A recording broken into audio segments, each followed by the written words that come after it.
Olá, pessoal, boa noite. Hoje nós iremos abordar as lesões cerebrais.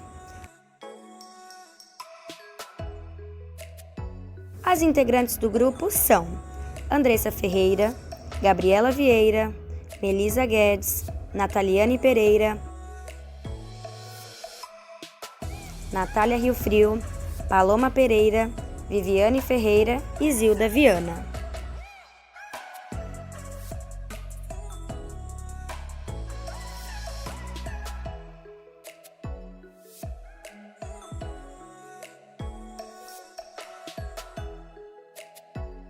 Vamos entender o que são lesões cerebrais.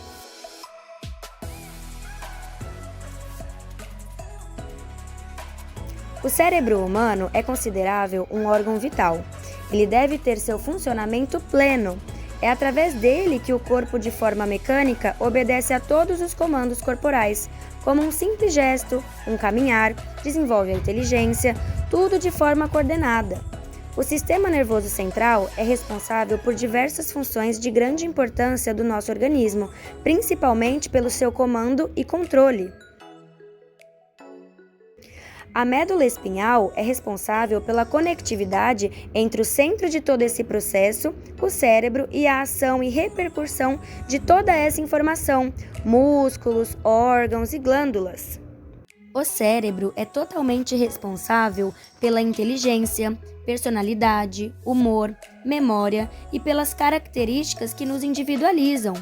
Quando o cérebro humano, em alguma dessas funções, não responde mais ao comando, estamos diante das chamadas lesões cerebrais. A lesão cerebral pode ser definida como um dano cerebral independentemente da idade inicial. As lesões cerebrais podem produzir uma deficiência significativa à pessoa que sofre a doença e pode causar várias formas de déficits e sintomas cognitivos, como a atenção, a memória ou a disfunção motora. As lesões cerebrais são de diferentes tipos e com diferentes consequências. Elas podem ocorrer de forma abrupta, lesão cerebral traumática ou crônicas, como as doenças degenerativas do sistema nervoso central. O fato é que ambas trazem consequências para a vida do indivíduo e para a sua família. Quando se fala em sintomas para a identificação de uma lesão cerebral, por óbvio, não existem sintomas devido à dimensão que é o cérebro humano. Porém, existe, ao menos a priori, um conjunto de atitudes ou características em um indivíduo onde é perceptível que ele pode apresentar alguma lesão cerebral. A lesão implica na ausência ou dificuldade nessa transmissão, e qualquer que seja o local desta lesão é sinônimo de repercussões, pequenas ou grandes, que levarão à alteração da vida do indivíduo parcialmente ou por completo, podendo chegar a ser desumanizantes.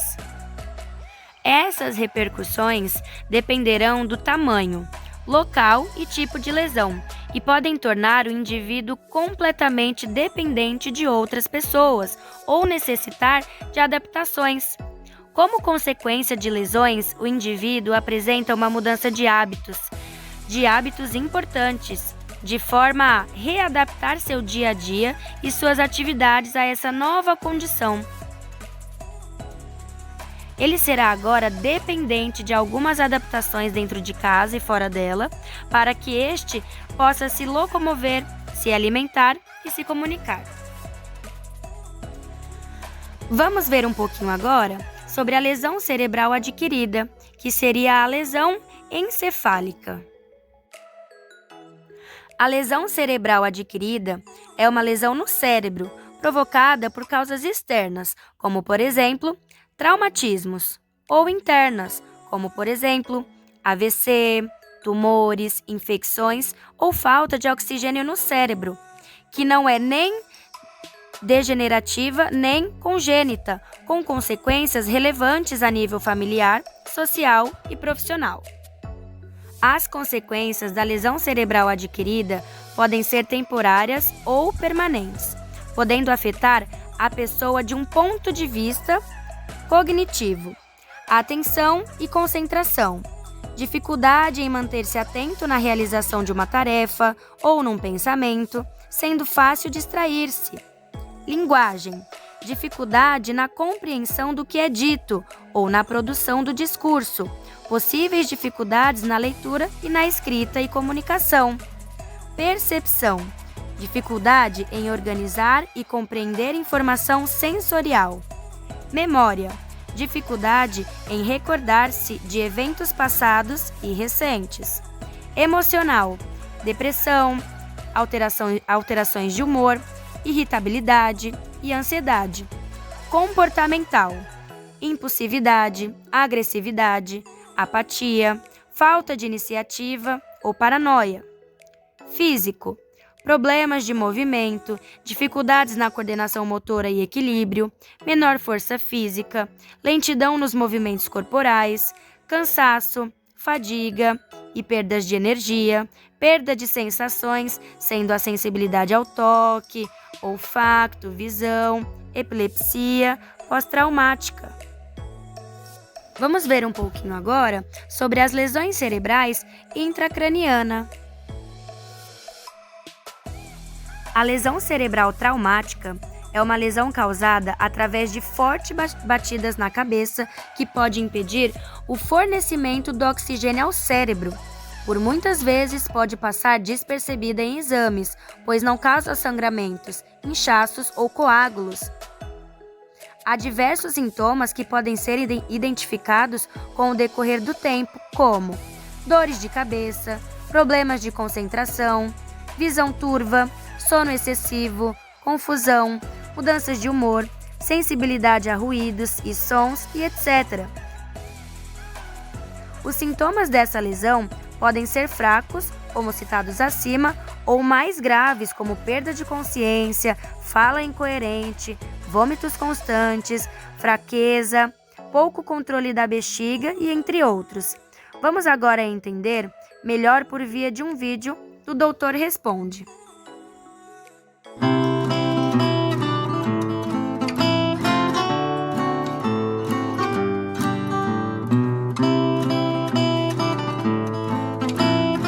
Quando a criança cai e bate a cabeça, o mais importante é a gente avaliar como é que ela está depois que ela cair. Esses traumas triviais do dia a dia que a criança fica bem, não tem necessidade de levá-la para o pronto-socorro. Mas alguns traumas mais importantes, que a gente vai discutir mais para frente, é muito importante que a avaliação médica seja feita. As crianças menores de 3 meses, sempre é importante levá-la para uma avaliação médica. Por quê? Porque a cabeça da criança ela é mais molinha, os ossos eles não estão totalmente formados. Se a criança abaixo de 2 anos caiu de uma altura maior que 1 metro, isso também faz com que ela possa ter maior chance de ter alguma lesão dentro do crânio. Crianças que caíram mais de 1,5 metro, acima de 2 anos de idade, também devem ser avaliadas. É muito comum quando a criança cai ela vomitar. O que não pode é a criança vomitar a partir de 5 episódios de vômitos em 1 hora. Também quando a criança cai e tem dor de cabeça, isso é comum. O que não pode é a criança ter aquela dor de cabeça intensa que tira ela das atividades. O sono é muito comum na criança que cai e bate a cabeça. Então ela pode dormir.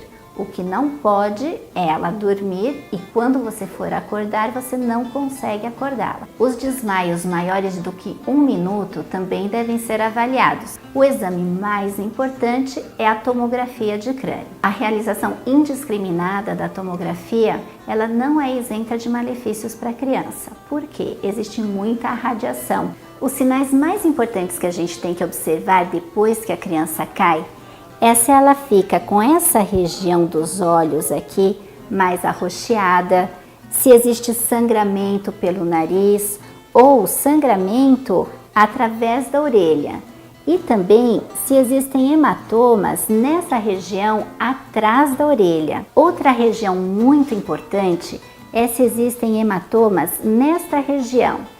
Este osso aqui é chamado de osso parietal.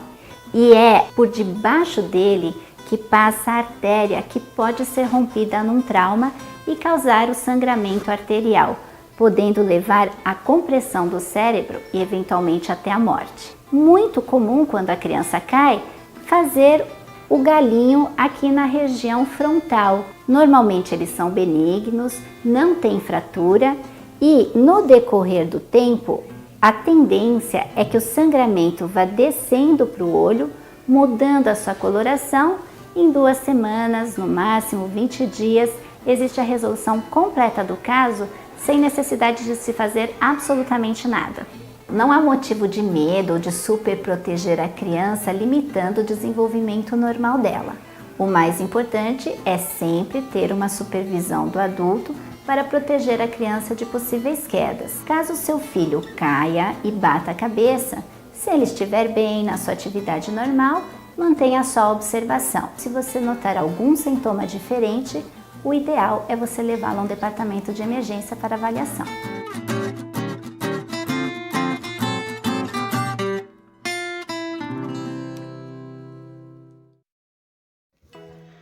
Vamos ver agora lesões cerebrais por falta de oxigênio. A hipóxia cerebral é uma lesão causada por doenças respiratórias, como insuficiência respiratória, asma, enfisema pulmonar, edema agudo de pulmão e pneumonia. Ocorre quando há pouco oxigênio sendo transportado para o cérebro. Os sintomas de quem tem essa condição se resumem a dor de cabeça, tontura, falta de ar, confusão mental, desmaio, aumento dos batimentos cardíacos, entre outros. Caso seja prolongada, produz a morte dos seus neurônios cerebrais, também chamados de nervos cerebrais. Em casos mais leves, conduz à perda da consciência ou coma.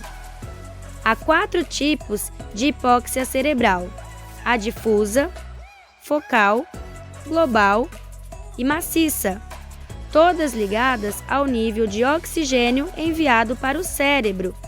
O tratamento inclui a administração de oxigênio através de máscaras, catéteres nasais ou tendas de oxigênio, que são caracterizadas pela ventilação não invasiva. Nos casos graves, é indicado introduzir um tubo pela boca para levar oxigênio para os pulmões, conhecido como intubação orotraqueal. Vamos agora para as lesões cerebrais focais. São lesões focais resultantes de forças mecânicas sobre pequenos vasos ou parênquima cerebral com extravasamento subpial de sangue e inchaço da área afetada, com necrose tecidual, edema e isquêmia. Essas lesões podem produzir um estado alterado ou diminuído de consciência, acarretando deficiências dos desempenhos cognitivos, comportamental, emocional ou físico. Há 2 tipos de TCE.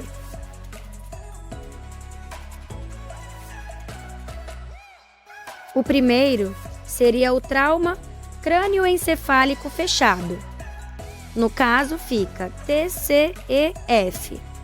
Neste, o crânio permanece íntegro. Geralmente, resulta de acidentes com veículos motorizados e quedas que causam rápida a aceleração e desaceleração da cabeça. E o segundo tipo seria o trauma crânioencefálico aberto, ou seja, TCEA.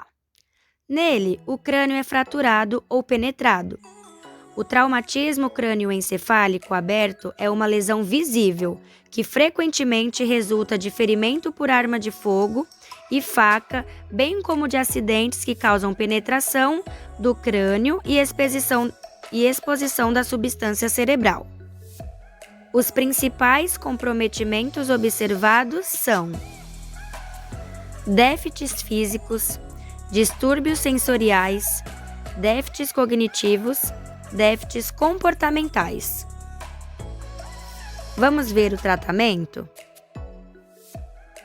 Talvez o TCE seja a lesão adquirida mais intrigante, que exige avaliação extensa e apurada nas diversas áreas, pois durante cerca de 24 meses, os pacientes passam por mudanças significativas. O paciente deve ser acompanhado por uma equipe multiprofissional, que pode ser constituída por neurologista, fonoaudiólogos, terapeuta ocupacional, fisioterapeuta e dentre outros. Como a maioria dos pacientes apresenta-se em coma, é necessário que se faça uma avaliação apurada desde os primeiros dias de lesão, a fim de identificar quais apresentarão sequelas leves, moderadas e quais permanecerão em estado vegetativo. Vale destacar que mesmo que a pessoa encontre-se em estado vegetativo, ela pode e deve ser estimulada. Agradecemos por assistir o nosso vídeo e obrigada pela atenção.